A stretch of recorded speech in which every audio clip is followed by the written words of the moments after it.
I felt like, 21 was really my breakthrough year in IndyCar when I won. For me, when I won that first race in Detroit, it was a huge thing for me and my confidence. It was like 8 years or whatever since I won a race before that, so just winning there was just such a huge thing for me. And I feel like since that day, I've been a different driver, just driving with confidence. And because of that, going into the 2022 season, going into the month of May in 2022, I had a lot of confidence going there, and I felt like our cars were really good from the get-go in month of May. And I think we actually did the perfect month. Every session we were top 10 on the 8 car.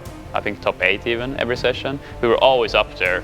We were always fast. We were always comfortable. We went through everything we wanted to do in the testing. We did a really good qualifying week. Like, we did everything to put ourselves in a position to be able to win the Indy 500. Then the Indy 500 is its own story. Like, everything can happen in the Indy 500, and we all know that.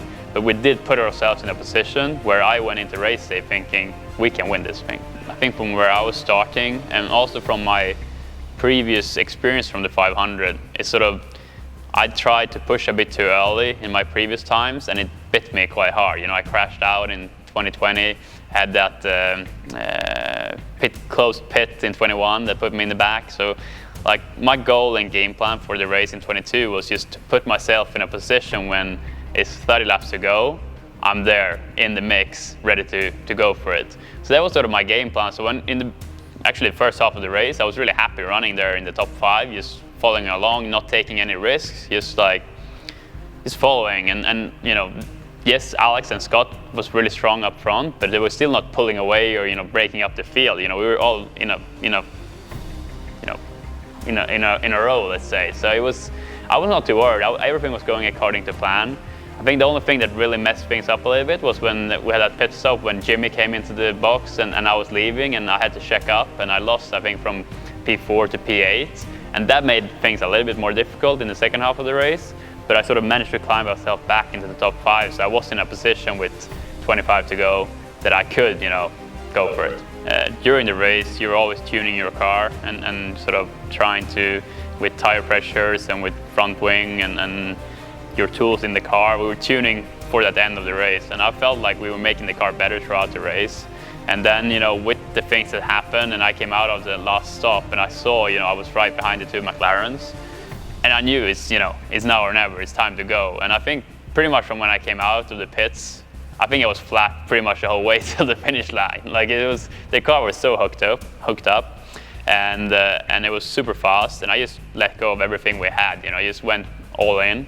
And I think the key also was the way I timed the lappers, or the fuel savers. They were not lappers. It was a couple of cars that was trying to save fuel, hoping for a caution.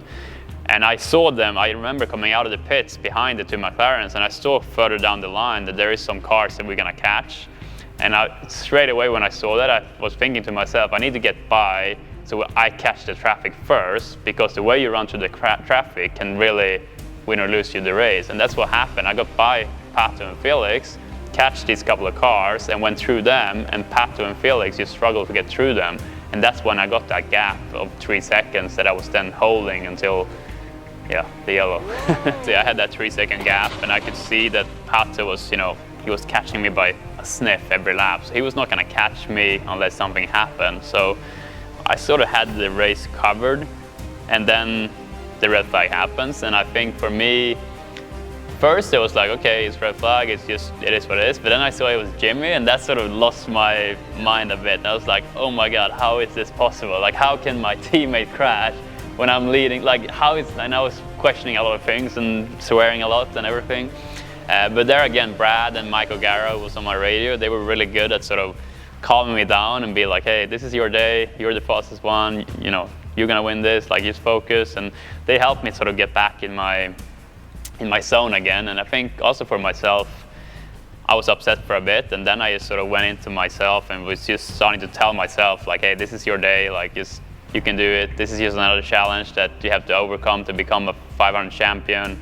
And I just started to tell myself that, and also seeing myself doing the last 2 laps. I made up a plan in my head, so I was sitting in the car thinking about that, and sort of just planned for it, and just made a plan that I knew if I do this plan, it's gonna give me the best chance to win.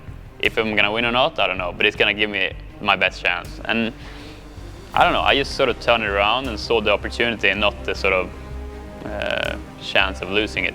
I mean, there was a possibility he was gonna pass me, but he was gonna have to go around the outside there and won, because I was not gonna lift, and I was gonna hold my foot down and let him go around the outside, and I don't know how that would have worked, you know. So I think you know, people have said different things about what Patrick should or should not have done, but I think for both of us, it was probably the right thing, because otherwise we might have both been in the fence there, was my feelings. For me, it was an explosion, really, of emotions. Like, it was just, yeah, it's hard to put into words what it was, but it was the best I can say. It was like an explosion inside of me. And also, like, I had so many feelings that I remember I was just screaming out loud for like a full minute or two, just going the lap around. I was just screaming, like I didn't scream something specific, just screaming out for like a full lap.